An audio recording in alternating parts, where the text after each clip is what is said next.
malá vojna. Slováci, ktorí nemali armádu, ktorým Češi prakticky odchádzali ako miestodržitelia v armáde preč, museli tvoriť za pochodu svoju armádu, aj všetky inštitúcie samozrejme, ostatné. Situácia v Európe sa vyostrovala. A navyše, ten, čo nás na druhý deň uznal, ten nás o pár dní napadol. Čo na to Slováci? Aj keď ich bolo málo, aj keď všetko robili za pochodu, dokázali, že vedia byť svorní. Aj keď v konečnom dôsledku tí Maďari, ktorí boli spolčení de facto s Hitlerom, ktorí boli spolčení s Poliakmi, ktorí mali samozrejme všetci svoj záujem na trhaní bývalého Československa, aj keď zbombardovali tu letisko, aj keď postúpili zo pár kilometrov do vnútrozemia. Dostali na to odpoveď. Slovenskú odpoveď. V konečnom dôsledku stratili sme ďalšie územie. Po nespravodlivej arbitráži, kde nás dohodové mocnosti hodili cez palubu, kde sa na nás vy, 3 bodky. Potom, čo prišiel nátlak de facto zo zmrzačeného štátu, aby vlastne bola likvidovaná autonómia. Potom, čo Hitler mal svoje záujmy, samozrejme likvidovať Čechy, kedy udobril Maďarsku územia, kedy udobril vlastne Poľskú územia tým, že mlčal. Samozrejme s nimi mal neskôr svoje plány. Tak tým všetkým sa Slováci viac menej postavili na odpor. Každému svojsky, ale postavili sa. Aj keď boli takíto maličky. Keď si pozriete mapu, ako vyzerala vlastne v tom 39. roku v marci, tak zistíte, že do kolečka z polovice, respektíve zo štvrtiny bola Veľkonemecká ríša, ktorá mala záujem samozrejme svoj, expanzívny do celej Európy, do celého sveta. Zo severu Poľsko, náš slovanský kvázi brat, ktorý sa vyfarbil samozrejme, ale všetci Poliaci nie sú zlí, nechcem to povedať. A potom Maďarsko, ktoré vlastne celý juh zaberalo a potom aktuálne aj Podkarpatskú Rus. Všetci mali svoj záujem, všetci sa chceli priživiť na Slovensku, na úkor Slovenska. Čo malo to Slovensko robiť? Ak chcelo žiť. Samozrejme postaviť sa na odpor. A ono sa aj postavilo. Čo chcem tým povedať? Chcem tým povedať, že agresor môže byť hociaký. Ten, kto si chce narokovať na nie svoje, môže byť hociaký veľký.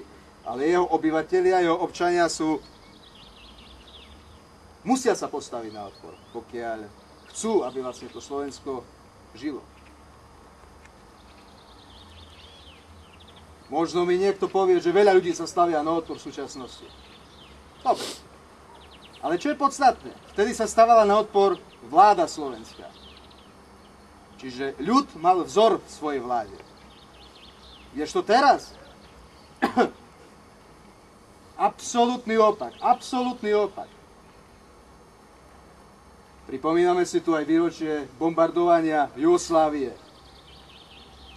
To dokázala naša vláda. To udobrila. Slováci, mali sme v rukách svoje veci. Už nemáme. Prečo? Lebo reprezentácia skrátka otvorila ruky. Nech sa vám páči, zoberte si všetko. Zoberte si pôdu, zoberte si vodu, zoberte si les, zoberte si vzdušný priestor. Paradoxne. Zoberte si vzduch. Symbolika. Ešte, že môžeme dýchať. Čo chcem tým povedať? Chcem tým povedať, že je tam ohromná, ale ohromná, vlastne ohromný rozkol, ohromný rozpor, čo sa týka pôsobenia vlády. Na jednej strane vláda vznikajúceho štátu odhodlaná brániť hranice, odhodlaná vlastne vnúknuť ľuďom, že musíte, že národ stojí za to. A na druhej strane 80 rokov neskôr čosi, čo je ťažko zdegenerované, čosi, čo Slovákovi rozpráva, ty nie si Slovák, ty si Európan. Ty nie si Slovák, ty si svetoobčan. Ty nie si Slovák, ty si možno Izraelčan. Môžeš sa vysťahovať, tam ti dajú peniaze, dostaneš svoj byt, všetko. Je to nezmysel. Je to proti prírode, je to proti prirodzeným veciam. Absolútne. A my to všetci vieme. Hej? Lenže si to samozrejme treba ešte viac uvedomiť. A teraz, čo sa týka nejakých odporov a tak ďalej. Áno, treba sa postaviť vlastne na ten odpor. Lenže musí to mať hlavu aj petu. Nesmie to byť niečo spontánne. Každá spontánna vec končí neúspechom. Ako doktor Tiso povedal, ako slamenný oheň. Čiže, keď už brániť svoju vlast, brániť ju s rozumom. Tieto veci majú opodstatnenie, ako aj v medzinárodnom práve, ktoré bolo samozrejme pošliapané a tak ďalej, tak aj v prirodzenom práve, ktoré je dané od Boha.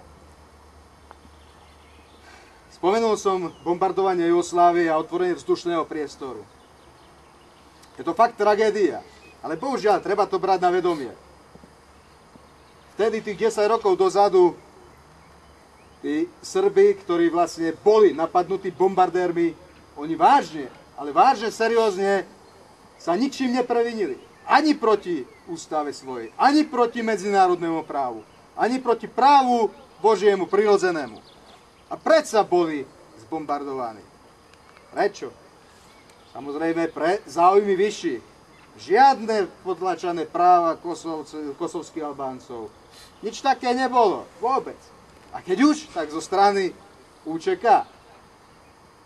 Tej organizácie, ktorá bola ešte pár mesiacov predtým, ako sa spolčila s Amerikou na zozname teroristických organizácií amerických. Ide o to, že vlastne bratia Srbi 10 rokov potom dožili odtrhnutia ich Kosova, ich historického územia, kde sa lámal chlieb, jak sa hovorí. Tam, kde padol ich Lazar, tam, kde obetovali svoju krv. To je čosi v ich srdci. O to prišli. Ale oni nezabudnú. Oni to nenechajú iba tak. Oni neuznávajú Kosovo. Oni ho považujú. A nech sa chce. Prirodzené je len prirodzené a zostane to tak. Majú pravdu. Slovenská republika, Slovenská armáda, ešte raz chcem povedať, a juhoslovanská armáda dokázali to, že aj proti značnej presile sa postavili na odpor. Dokázali, že si chcú brániť svoju krv a svoje územie a vlastne dali odkaz nám. A to je to podstatné. Nebyť ich, prakticky nebyť ďalších súvisiacich udalostí, kde pretekla krv. Nemáme na čo spomínať. A protivník nás veľmi rýchlo zmiatne, nás veľmi rýchlo zmetie svojimi obeťami, ktoré nám prezentujú. Tak je robená samozrejme aj maďarská propaganda. Aj všetky ostatné. A to nemusí byť aj propaganda, môže to byť vecný argument vlastne, kde sa dávajú do popredia historické osobnosti, ktoré niečo dokázali, ktoré vlastne povedali, áno, sme tu a chceme pre náš ľud dobre, áno, chceme labať túto zem, áno, chceme zveľaďovať. Čiže to je podstatné si uchovávať. Takže, na záver. Aj keď Slováci museli nakoniec dať vlastne to územie, aj keď Srbi prišli o to Kosovo dočasne, aj keď už hoci ktorý národ, ktorý vlastne je v práve, patrí, na to sa nezabúda. To zostáva v historickej pamäti a to sa musí pre ďalšie generácie potom určite povstane jednotlivec, skupina, ktorá usmerní ostatných a ktorí pôjdu, pokiaľ samozrejme nie sú totálne zdegenerovaní a umlčaní. Takže, bratia, sestry, pamätajte si. Pamätajte na históriu, pamätajte na svoj národ, z ktorého tkvie sila. Preto vás chcú o ňoho ozbíjať, preto vás chcú ozbíjať aj o územie toho národa, lebo vlastne chcú vládnuť. Chcú vládnuť nad vami, nad vašimi dušami, nad vašimi deťmi. Je to jasné, je to evidentné, je to dlhodobý plán. A vy musíte byť veľmi pozorní a musíte byť veľmi sebadisciplinovaní, aby ste ich plánu nepodľahli. Preto vyzývam vás. Rozmýšľajte a bojujte. Ďakujem.